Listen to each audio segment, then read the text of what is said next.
Hi everyone, it's Kat from Category D. I wanted to do a video today about the difference between investing with cash, and by cash I mean buying a property outright, versus investing using a mortgage. So cash, buy a property outright, or buy to let mortgage. Now, this is probably a topic that you've discussed with friends, family, down the pub, wherever. We get asked about it all the time in our professional and in our personal lives. So there's a short demonstration that I'm going to show you, and hopefully that makes these two different routes crystal clear.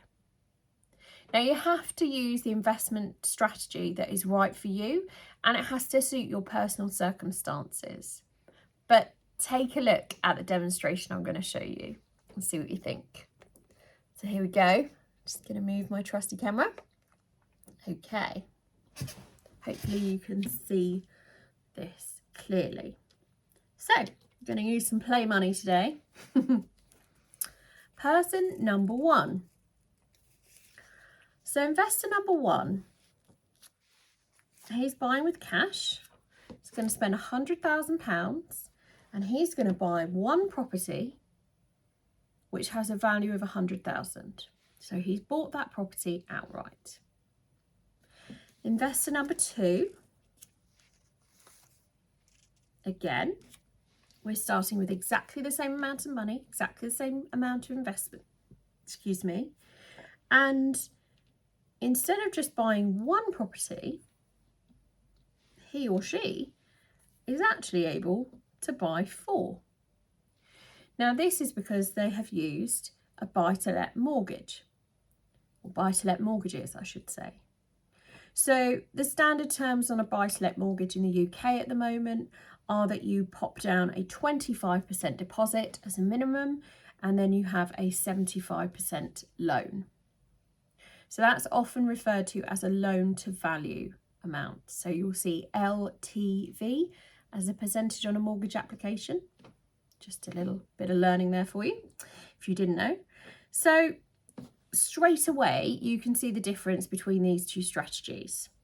Person one has bought a property outright, and yes, they will have different costs to person two because they're not going to be paying a mortgage fee, for example, every month. However, person two has managed to buy four £100,000 houses and will be getting 4 times the cash flow, as well as 4 times the costs. So the really exciting bit is when we fast forward a few years. Now, on average, the UK price market for houses goes up by just over 7% a year.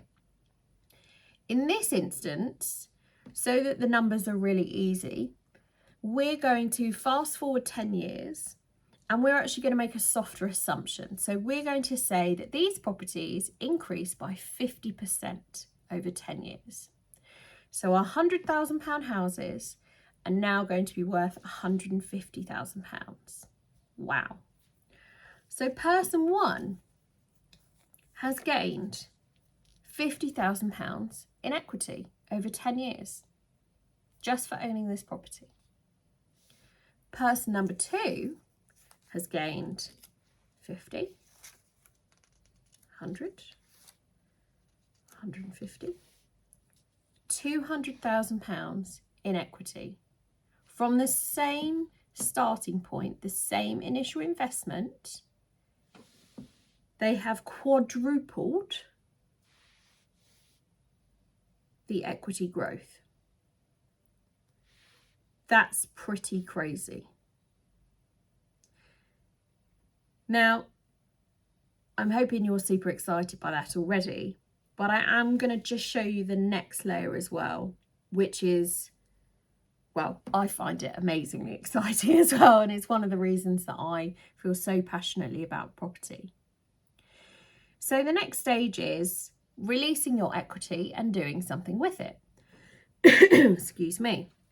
Now, person number one, we're assuming that this person wants to continue their property journey just buying with their own money and not leveraging the bank, so not using a mortgage. Now, at the moment, unless they have extra funds somewhere else, they can't afford to buy another property. Person number 2, however, again, we're assuming that they want to release their equity and then look to buy some more properties the same way as we did before. Now, the thing to bear in mind here is that as the value of the property goes up, the value of the money, or the money that you need to keep in the property in order to have another mortgage, to remortgage, still has to be 25% of the value. I'm hoping I haven't lost you there. But basically, for one of these houses, to begin with, we only needed £25,000 as a deposit on the mortgage. When the house is worth £150,000, we actually need £37,500 per property to remortgage at that 75 to 25%. Hopefully you're still following with me. So what that would mean is if we have 4 properties, each needing £37,500 left in to get the buy-to-let mortgages, we actually need £150,000 on the table. Does that make sense? So that means £50,000 of our equity growth will actually stay in the mortgages so that we can keep these original 75 to 25% mortgage rates. Okay, so we've released the equity, kept some in order to maintain the mortgages or to remortgage, and then that leaves us with £150,000. Now, this is the super exciting bit.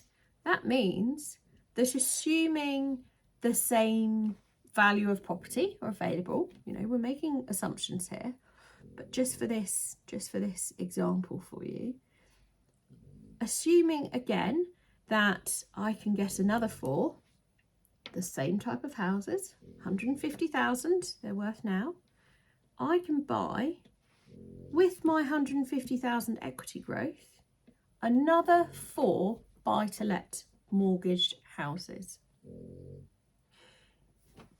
That's insane. We've literally started with the same amount of original investment, 100,000, and in 10 years' time, I've ended up with 8 properties. That's 8 properties generating income every single month. That's also another 8 properties which will grow in equity again. I hope that's been really useful for you. Please do reach out if you have any questions at all. Love to hear them. If you're not excited by now, you're probably not a property investor at heart. But please do drop me an email. My email address is cat@category-d.com. No question's a stupid question. And I love to hear from you and find out what you're doing on your property journeys. So I hope this has been really useful, and I'll speak to you soon.